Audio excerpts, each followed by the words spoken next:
estamos, ¿eh? ¿Cómo está la cosa? Bueno, ¿cómo lo viste, Orlando? A ver.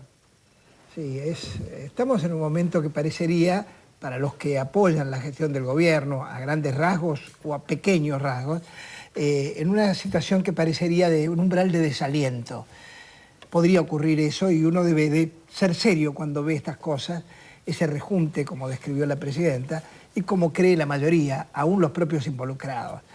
Y yo voy a decir algo para que los demás después se expresen respecto del rejunte. Que se junten en ese rejunte, valga la redundancia, socialistas como Giustiniani con derechistas como de Narváez, o que se junten enemigos acérrimos de hace unos años, como los Rodríguez Sá, los Duhalde, como el radicalismo o como la coalición cívica, tiene un sentido. ¿Sabés qué tiene un sentido? Porque están unidos por su proposición de derecha, por su proposición conservadora. Ahora, ¿qué hace Pino en esa mesa? Y les voy a decir algo y se lo digo a Pino, así mirándolo. Pino Solanas, en realidad, está en desacuerdo con el gobierno y está en desacuerdo con esa mesa a la que está respondiendo. Si está en desacuerdo con ambos, él debería estar en la mesa del gobierno porque es la que le pertenece. Pero para estar en desacuerdo se pone con los enemigos del gobierno. Sí. Esta es la contradicción de Pino. Sí. Si estás en desacuerdo con los dos, juntate con el partido que más se acerca, con la asignación universal por hijo, con las jubilaciones, con todas las medidas que tomó el gobierno que Pino avala desde su plataforma. Sí. Ahora, ¿por qué Pino está en ese lugar de los enemigos? Yo le voy a decir por qué está. Porque él piensa que van a ganar los enemigos. Esto es lo que está pensando Pino. Ahora hay una cosa curiosa en esto, Gonzalo, que es que la mayoría de los vencimientos que se tendrían que pagar de la deuda externa durante este 2010, para los cuales se están solicitando estos 6.500 millones de mangos, en realidad son vencimientos del megacanje y de la especificación asimétrica, que es muy interesante, que es la misma dirigencia que generó probablemente esa deuda, hoy esté oponiéndose a que se pague con reservas que se han constituido legítimamente en estos años, ¿no? Sí, yo creo además que esconde una discusión de fondo interesante y que estaría saludable y bueno que se dé en serio. O sea, nosotros en la Argentina del 83 a la fecha había una sola forma de salir de la crisis, que era el ajuste. Lo estábamos viendo y además no hace falta irse solamente atrás en la Argentina. Uno lee hoy y ve qué le dice el FMI para cómo sale Grecia, cómo sale España de la crisis, es bajen salarios, reduzcan empleo, que el Estado no intervenga en la economía. Esa es la discusión de fondo real.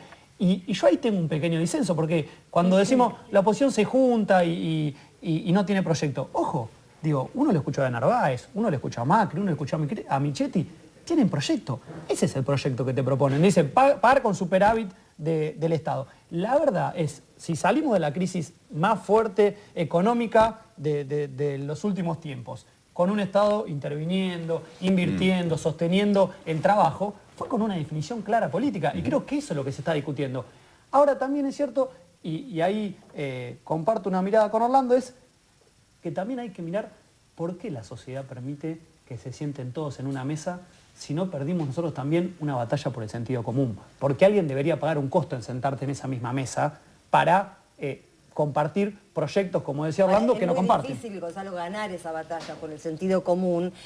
Yo creo que, digamos, en paralelo con todos los problemas y con todos los debates de fondo que se están dando, porque estamos en un momento en el que se define un rumbo, ¿no?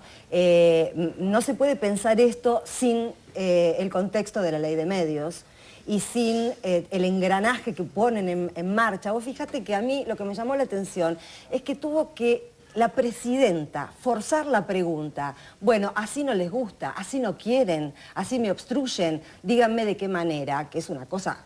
la primera pregunta que habría que haber formulado periodísticamente cuando empezaron a bloquear este camino. Y sin embargo, recién hoy la empezaron a hacer. En TN, en C5N, en América 24. Recién hoy, después que la presidenta fuerza esa pregunta. Yo pensaba dos cosas. Por un lado, en este engranaje de entre los medios y la oposición, ¿no? Cómo Martín Sabatella, de una manera casi sabia, tranquila, ¿no? Sin crispación, si querés, planteaba esto de...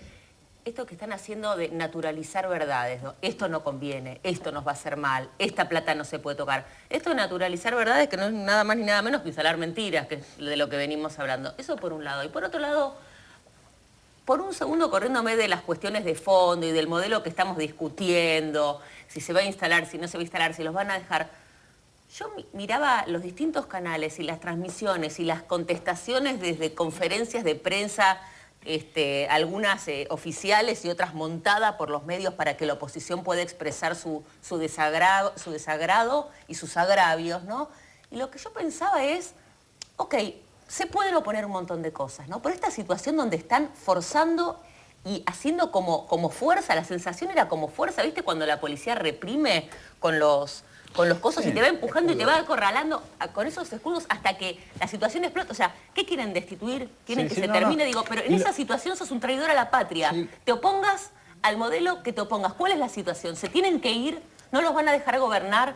¿Cuál es la solución a esto? No, lo curioso, a mí me llama la atención que no se vea, que no se lea como una actitud prepotente la situación de la oposición, digamos, frente a la instalación del discurso de que el gobierno es... Es que el que tiene que leer es parte de la oposición. Acá claro. No hay lectores. Acá los medios son parte de la maniobra golpista. No hay lectores. Es perfecto. La palabra destituyente, la palabra destituyente que, digamos, la instaló y la consagró la Carta Abierta de los Intelectuales, sí.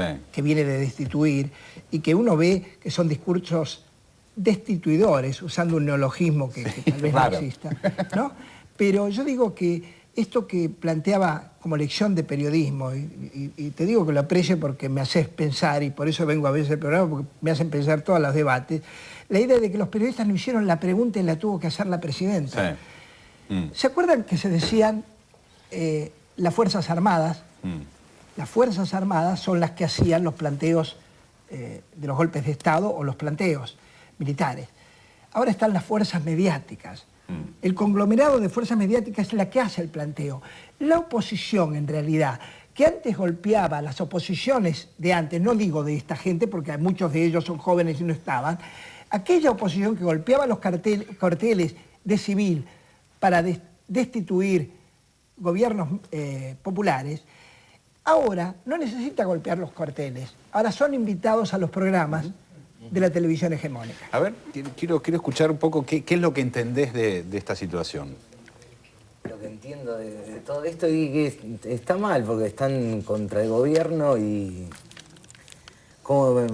se juntan todos gente que no tiene nada que ver entre todos para ponerse en oposición y no tienen una idea firme de lo que quieren hacer tampoco.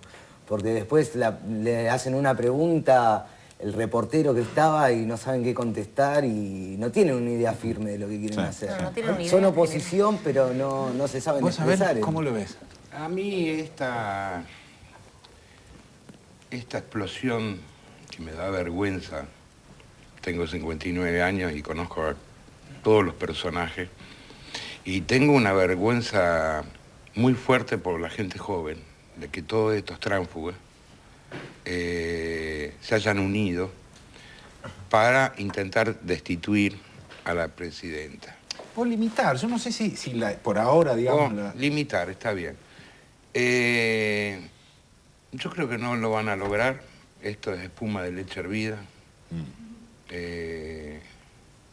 Desde abuela siempre hemos apostado a la juventud. Acá estuvo mi abogado y el abogado ahora de Francisco, Marianito, con 25 años. Y yo creo que esto se van a quebrar. A la primera de cambio se modifica. Se van a sacar los ojos. La situación de que es muy frágil la situación. Y la mayor vergüenza nacional que sentí son las 5 personas que fueron a Inglaterra a negociar. No se acuerdan de la cantidad de argentinos que murieron combatiendo, ¿no?